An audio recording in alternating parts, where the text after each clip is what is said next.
Olá pessoal, tudo bom? Sou o professor Nelson Adler. Venho aqui rapidamente falar um pouco sobre a nossa revisão da primeira avaliação do primeiro ano, tá? Então eu vou aqui dar algumas dicas para vocês. Basicamente aqui eu vou mencionar aqui alguns pontos importantes, tá? Do nosso conteúdo de sociologia para o primeiro ano, tá bom?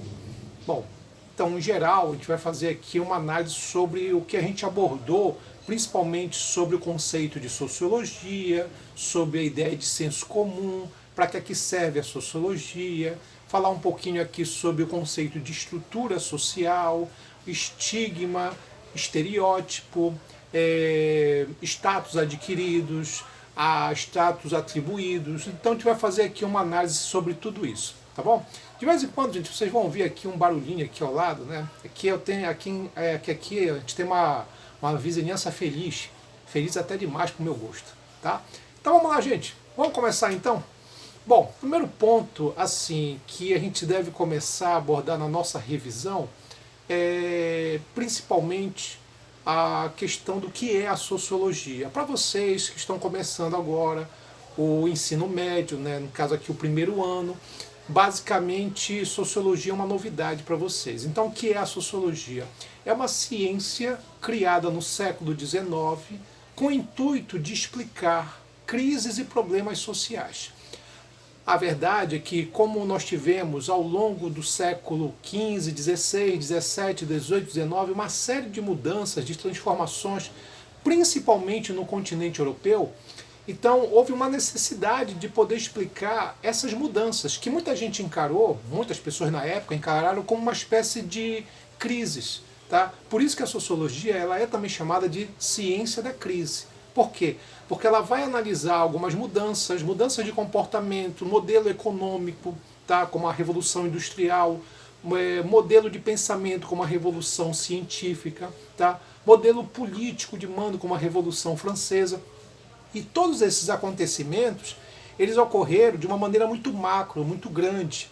E nenhuma ciência conseguia explicar isso. Por exemplo, as ciências exatas e naturais não sabiam explicar de uma maneira bastante objetiva, ou até mesmo de uma maneira eficaz, o que eram essas mudanças, essas transformações. Então, no século XIX, um filósofo chamado Augusto Comte criou a física social, que depois foi chamada de sociologia, que é basicamente uma ciência da sociedade humana, que analisa, que estuda justamente as mudanças, as transformações.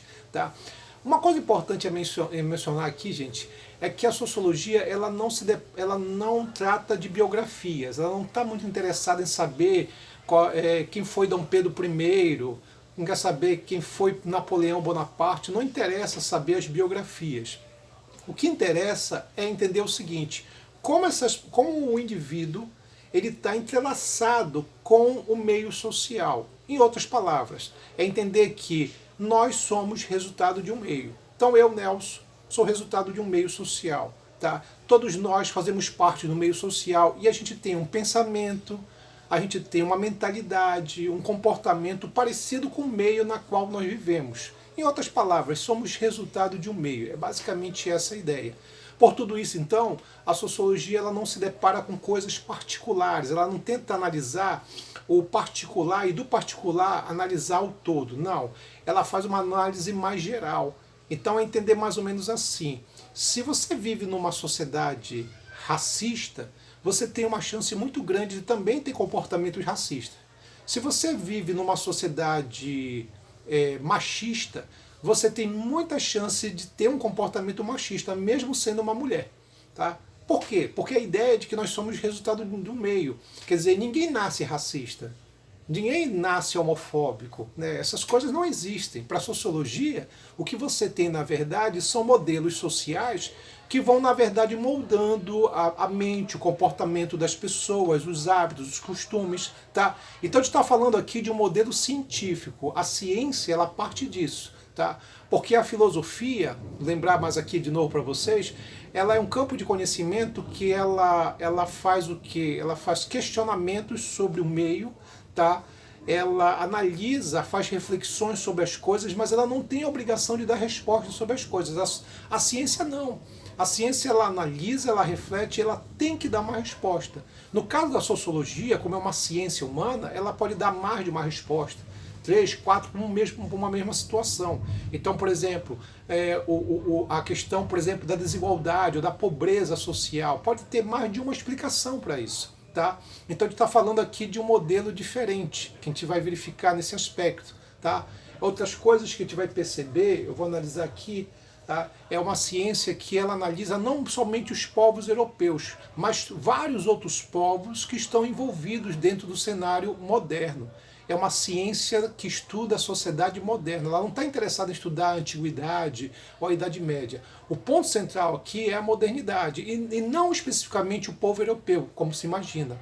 Então, a partir disso, o que vai acontecer? Vai existir situações de você começar a olhar, por exemplo, os indivíduos de uma outra maneira. Então, por exemplo, existe o que é chamado de alteridade. O que é alteridade? É basicamente a ideia de você respeitar o comportamento, o hábito do outro que é diferente. Durante muito tempo, os estudos sociais elas estão muito ligados a ideias preconceituosas, do tipo, se eu tenho um comportamento, um grupo tem um outro, o outro ele é inferior. Então essas ideias preconceituosas são chamadas também de etnocêntricas. O etnocentrismo é o preconceito, é a discriminação, é quando na verdade eu faço um julgamento negativo, ruim para um grupo de pessoas. Então é isso. Então quando aqui na verdade eu tenho o que é chamado de... Quando é que eu tenho, por exemplo, a ideia da empatia, do respeito ao outro, é a ideia, na verdade, de se colocar no lugar do outro, é a alteridade. A alteridade é isso. Né? É o que é chamado também de relativismo cultural. Você relativiza as coisas, você não julga, você não entende que os grupos e que as culturas elas não são inferiores ou superiores, elas são simplesmente diferentes.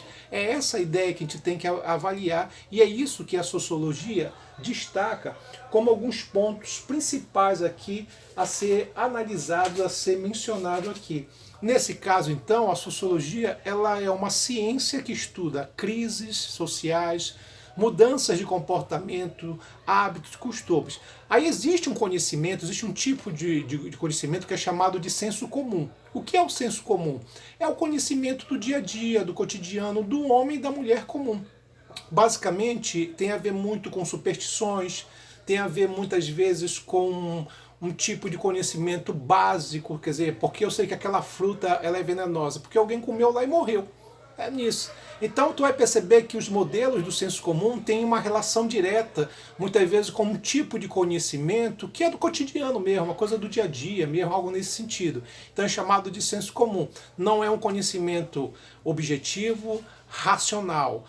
O conhecimento objetivo racional é ciência, então a gente está falando aqui basicamente da sociologia. Outra coisa que a gente vai analisar aqui, que é importante mencionar, é que um dos temas muito importantes de ser destacado é o tema estrutura social. Estrutura social, gente, basicamente é como a sociedade está moldada, ela está organizada, é nesse sentido. Então, é pensar o seguinte, quando eu falo de estrutura social, é entender que toda a sociedade ela é estruturada em alguma coisa, numa mentalidade, certo? Então, eu posso dizer que uma sociedade ela pode ser estruturada no racismo, ela pode ser estruturada, por exemplo, no preconceito, na discriminação, no machismo. Então, estrutura social é a mente, é o que está na mente das pessoas. É só lembrar, quando a gente fala assim de racismo estrutural, o que é o racismo estrutural? É quando é uma prática de racismo em que as pessoas não entendem ou não consideram que estão desenvolvendo o racismo. Então, assim, eu uso uma expressão racista sem entender que aquilo ali é racismo. Por quê? Porque eu aprendi de uma maneira tal, aquilo está tão envolvido na minha mente que eu não vou considerar como se fosse um racismo. Tá? Então, estrutura social parte disso, é uma coisa que está na mente, está na cabeça das pessoas, mais ou menos isso. É a consciência coletiva. E aí você tem situações, que eu vou destacar aqui, que na estrutura social você tem o caso da cultura. Quer dizer, cultura é um comportamento, é um hábito, então é estrutura social. Status. Status é a posição que a pessoa se encontra. Então, existe status elevados, existe status não tão elevados, com prestígio ou não. Então você tem um status que é chamado de atribuído. Status atribuídos é quando você nasce numa condição. Então, por exemplo, ninguém pediu para nascer. Ninguém pediu para nascer mulher, ninguém pediu para nascer homem, né? Ninguém pediu para nascer branco, preto, alguma coisa assim. Então o que acontece? Muitas vezes você nasce numa situação, numa classe, num grupo, num gênero, né? Então você nasce numa situação que tu não pediu para isso. Então quando você nasce numa condição que você não tem nada a ver com você, isso é chamado de status atribuído, né? Então nesse caso é quando você nasce numa condição, tá? E é claro, dependendo da onde você vai nascer, você pode ter benefícios ou não. Então, por exemplo, se você nasce negro numa sociedade racista, você vai ter mais dificuldade de ascensão social. Se você nasce mulher numa sociedade machista, você vai ter mais dificuldade de ascender socialmente. Esse ascender socialmente tem um nome para isso, é chamado de status adquirido. Status adquirido é quando o indivíduo adquire algo, conquista algo pelo seu mérito, pela sua capacidade, pela sua habilidade, tá? Então o que é que vai acontecer? Tu vai encontrar, por exemplo, sociedades antigas, né, como na Grécia Antiga, em Atenas, em que nascer mulher era com certeza não ter direito a nada, né? O problema daí, o status atribuído de ter nascido mulher criou uma situação difícil de ela conseguir uma ascensão social, ou seja, o status adquirido, tá? Então tu vai perceber que dependendo aonde eu estou, dependendo aonde eu vou nascer, isso vai influenciar muito a minha condição social no meio. É mais ou menos essa a ideia. Outro aspecto também é o conceito de estereótipo. O que é o estereótipo? É uma marca social que pode ter um sentido positivo ou negativo, varia muito. Por exemplo, estereótipo ou uma pessoa estereotipada é quando você faz parte de um grupo e muitas vezes, porque aquele grupo ele tem uma fama, ele tem, na verdade, ele é marcado socialmente, né, que pode ser uma marca positiva ou negativa, você também vai receber essa fama por fazer parte daquele grupo. Então, assim, se de repente você é italiano, todo italiano gosta de macarronada, né? Não, nem todo italiano gosta de macarronada, mas o estereótipo cria a ideia de que todo italiano gosta de macarronada. Todo brasileiro gosta de carnaval. Não, nem todo brasileiro gosta de carnaval, mas o estereótipo cria aquela ideia de que todo brasileiro gosta de carnaval. Pode ser estereótipo negativo, preconceituoso? Pode. Por exemplo, se você mora numa comunidade, numa favela, né? Existe aqui no Brasil o que é chamado de criminalização da pobreza. Quer dizer, é um estereótipo. Então, se a pessoa mora, por exemplo, numa favela, ela vai ser o quê? Vai sofrer muito preconceito, vai ser o que? Criminalizada por morar na favela. Assim, mora na favela, é bandido, é criminoso. Então existe a ideia do estereótipo como uma marca, que ela pode ser positiva ou ela pode ser negativa, né? Então varia muito nesse sentido, tá? O estereótipo parte disso, é uma marca social. Já o estigma é assim, ele tem muito a ver com o estigma é só preconceito. É só a ideia de preconceito. Basicamente, estigma é o preconceito que está muito ligado a uma questão física, tá? A uma questão mental. É mais ou menos assim, é quando pessoas sofrem preconceito porque tem uma deficiência, tá? Uma deficiência física, né? A pessoa que tem uma deficiência visual, né, pode sofrer preconceito, né? Alguém que nasce com problema congênito, nasce sem um olho, sem uma perna, né, pode sofrer o preconceito, ser chamado de estigma, né? Cadeirantes podem sofrer preconceito, né, pela sua deficiência física, é estigma. Então, estigma social, pessoas estigmatizadas, são pessoas que elas sofrem muitas vezes um preconceito muito grande pelo fato da sua condição. Pode ser também de caráter, pode estar ligado ao que é um caráter mental, distúrbios mentais. Então, por exemplo, pessoas que têm esquizofrenia, pessoas, por exemplo, crianças que têm autismo, né, podem sofrer um preconceito por causa disso. E, nesse sentido, serem estigmatizadas, tá? Pessoas que têm a falta de pigmento na pele, vitiligo, também podem sofrer preconceitos por causa justamente dessa falta de pigmento na pele, quer dizer, sofrer um preconceito por isso, tá? Então o estigma está relacionado basicamente a uma espécie de preconceito, é sempre preconceito, o estigma está relacionado a isso. Né? E finalmente, gente, destacar aqui para vocês, eu estou pegando aqui uma colinha aqui básica, Papel social é o papel que as pessoas têm numa sociedade, a função que as pessoas têm numa sociedade.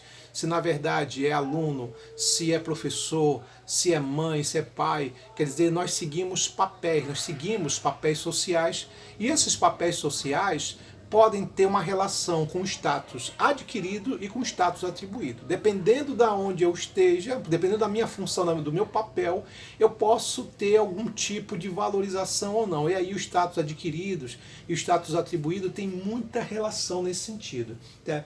Papéis em conflitos é um outro tema também. Gente, a gente vive numa sociedade moderna, tá? Com mudanças de comportamento, de hábitos, de costumes. O que você vai verificar? Vai existir muita transformação. Então, por exemplo, a família do tempo da tua bisavó não é a família de hoje. Mudou, certo?